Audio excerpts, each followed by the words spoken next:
Dale's Movie Life episode 24, part 1. In this part, I'm reviewing Wreck-It Ralph, which I saw this weekend, which is a fantastic animated film, sort of like a Toy Story, but for the video game age. Anybody who's nostalgic for 80s video games or even modern video games, this is a very clever, heartfelt movie, and very enjoyable. The basic plot is Ralph, voiced by John C. Reilly, is a guy who wrecks stuff in a video game, and he's the bad guy.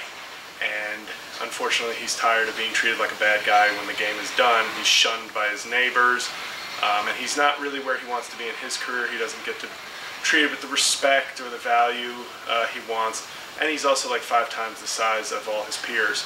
So in no way whatsoever can I relate to this and my comedy career.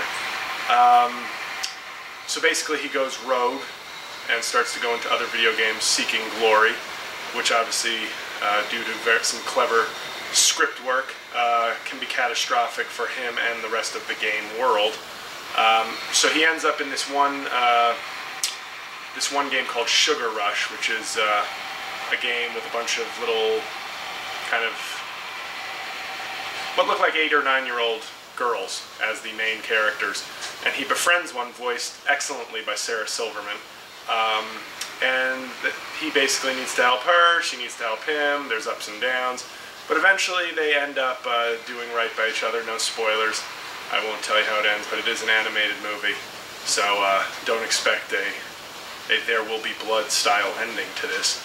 But the only creepy thing about the movie was that there is almost a borderline romantic tone to the Ralph, and I forget her name, Sarah Silverman character.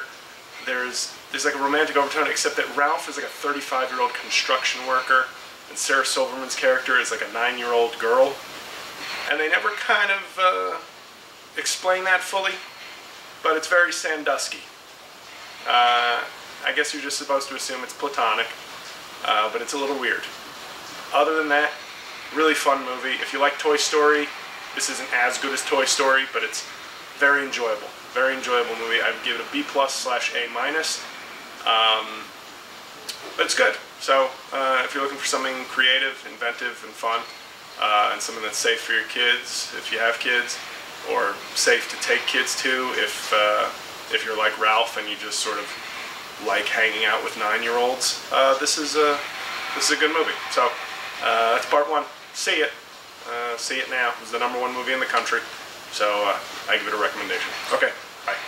Wanna get the feeling, gotta get the feeling.